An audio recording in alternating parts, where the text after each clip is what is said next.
For more information on participating restaurants, you can head over to toronto.ca/winterlicious. Coming up, we take a look at Calgary-based singer Arsh Kher's musical inspirations.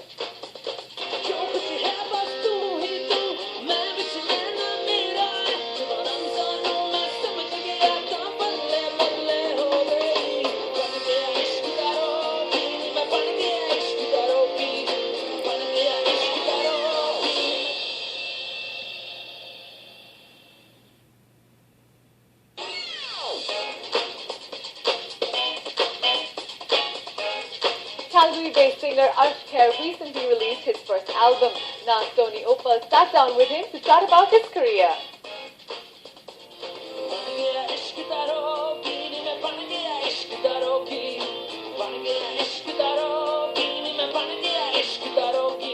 I sat down with Arsh Kher, and he told me about his life-changing trip to India.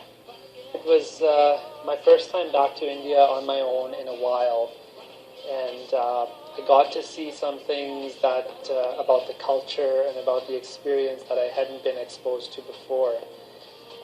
One kind of defining moment was going from Gurdwara Fatehgarh Sahib down the street to Sharif Roza Masjid and seeing that dynamic that still exists of different cultures, different people living together in harmony.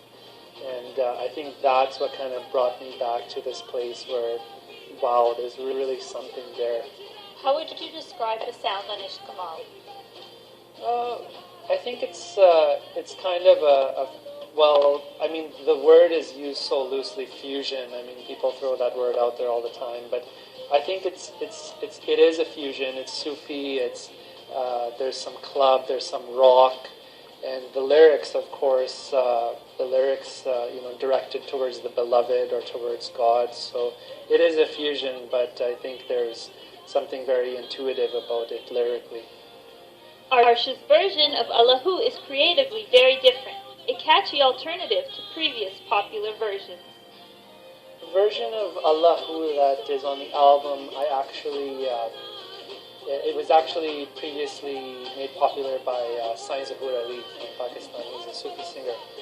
And I was inspired by that. And in Punjabi music, there's a tradition that Sufi kalam or Sufi poetry can be used very loosely in any sort of musical context. So what we tried to do was do kind of a rock, kind of club, kind of alternative fusion of Allahu as it was originally done. Arsh, who is first-generation Canadian, explains how he stays connected to his South Asian roots. Well, I think being born and raised in Canada has taught me a lot about being Punjabi.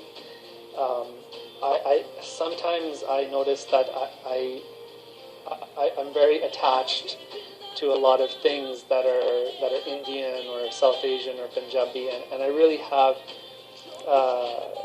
kind of a romantic kind of attachment to the culture because I'm kind of detached from it. So being here, I'm able to experience it from a distance and maybe take in other elements of the culture that would I have been in Punjab or somewhere in India, I might not have been exposed to. What are the next steps for Arsh in his career? Well, I think just to continue to grow musically and intellectually, and keep the dream inside. Never let go of that. No matter where you find yourself in life, where you go. I mean, just keep that thing inside that started a long time ago, and sometimes it grows brighter, sometimes it dims, but always keep that flame for the love of the art burning. Well, Arsh, thank you so much for visiting us.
That's our show for this week.